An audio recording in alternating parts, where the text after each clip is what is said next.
नमस्कार, इस अंक में आप सभी का बहुत बहुत स्वागत है। कल सुप्रीम कोर्ट में एक PIL रिट पिटीशन लगा हुआ है जो टेट से संबंधित है। अर्थात टेट मामले को लेकर एक PIL civil writ petition supreme court में कल लगा हुआ है। यह उसी बेंच में लगा हुआ है जिस बेंच ने 1 सितंबर 2025 का टेट को लेकर निर्णय दिया था, अर्थात जस्टिस दीपांकर दत्ता और जस्टिस सतीश चंद्र शर्मा की बेंच। यह रिट पिटीशन काफी पहले फाइल हुआ था। इस रिट पिटीशन का जो मुख्य अधिवक्ता है उन्होंने यह जानकारी पहले ही दी थी कि उनका रिट पिटीशन इसी माह अप्रैल 15 तक लगने की उम्मीद है और सुप्रीम कोर्ट के कॉज लिस्ट में कल 10 अप्रैल को यह रिट पिटीशन शो हो रहा है, अर्थात इसकी सुनवाई कल कोर्ट में होनी है। यह एडमिशन के स्टेज पर है, लेकिन यह रिट पिटीशन काफी महत्वपूर्ण है। इस रिट पिटीशन में उन सारी बातों को रखा गया है जो सुप्रीम कोर्ट के 1 सितंबर 2025 के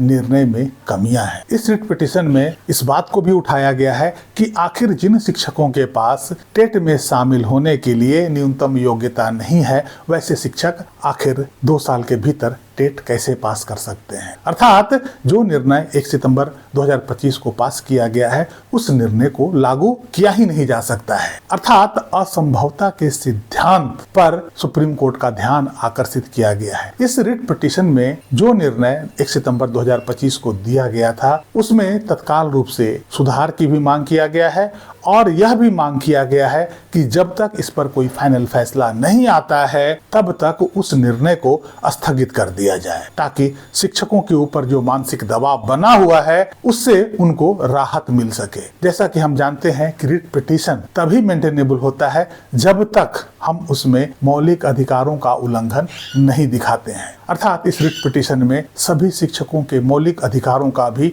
उनके अधिकारों का कैसे हनन हुआ है इसका भी इसमें उजागर किया गया है। अर्थात इस रिट पिटीशन में काफी खुला बहस होने की संभावना है। यदि इस रिट पिटीशन को कल सुप्रीम कोर्ट इसे मान्यता दे देती है, अर्थात इस पर सुनवाई के लिए तैयार हो जाती है, तो यह शिक्षकों की बहुत बड़ी जीत होने वाली है। कल इस संबंध में कोर्ट में क्या होता है, क्या इस रिट पिटीशन को सुप्रीम कोर्ट रिव्यू पिटीशन से पहले सुनना चाहेगी या रिव्यू पिटीशन के बाद सुनना चाहेगी या रिव्यू पिटीशन के साथ ही इसे मर्ज करके सुनना चाहेगी, यह तो कोर्ट के ऊपर निर्भर करता है। इस रिट पिटीशन में जहां तक मुझे बताया गया है, जिन जिन बातों को उजागर किया गया है उस पर निश्चित रूप से विस्तार से बहस होनी है और जब इसकी विस्तृत चर्चा की जाएगी तो निश्चित रूप से सभी सेवारत शिक्षकों को बड़ी राहत मिलने की उम्मीद है। इसलिए आप सभी शिक्षक बंधुओं से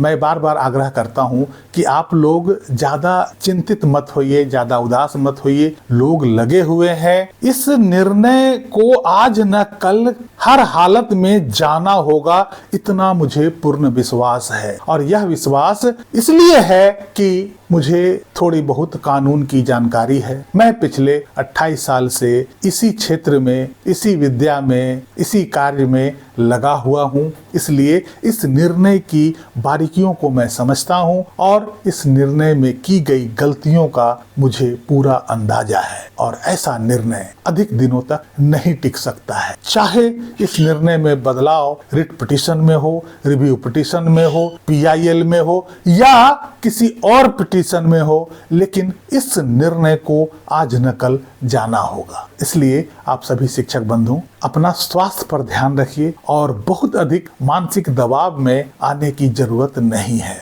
बहरहाल कल क्या होता है इस संबंध में कल शाम तक मैं आपको अपडेट करने का कोशिश करूंगा। इस पिटीशन के जो मुख्य अधिवक्ता है मिश्रा जी से कल मैं दिन में बात करने का कोशिश करूंगा और उनसे मैं जानकारी ले लूंगा कि इस रिट पिटीशन में आखिरकार क्या हुआ है और आगे क्या संभावना बनती है। जैसे ही मुझे पूरी जानकारी प्राप्त होगी आप तक जानकारी अवश्य पहुंचा दूंगा। निश्चिंत रहिए, खुश रहिए, आबाद रहिए, मस्त रहिए। इस अंक में यहीं तक, यही छोटी सी जानकारी आप सभी को देना था, इसलिए मैं आनन फानन में इस वीडियो को बना रहा हूँ। बाकी इस संबंध में सतत जानकारी आपको मेरे चैनल पर मिलता रहेगा। मेरे सभी वीडियो को अवश्य देखिए, कुछ न कुछ आपको सकारात्मक जानकारी हासिल होगी। वीडियो को लाइक भी कीजिए, चैनल को सब्सक्राइब तो अवश्य कर लीजिए। मिलते हैं अगले अंक में, तब तक के लिए जय हिंद, वंदे मातरम।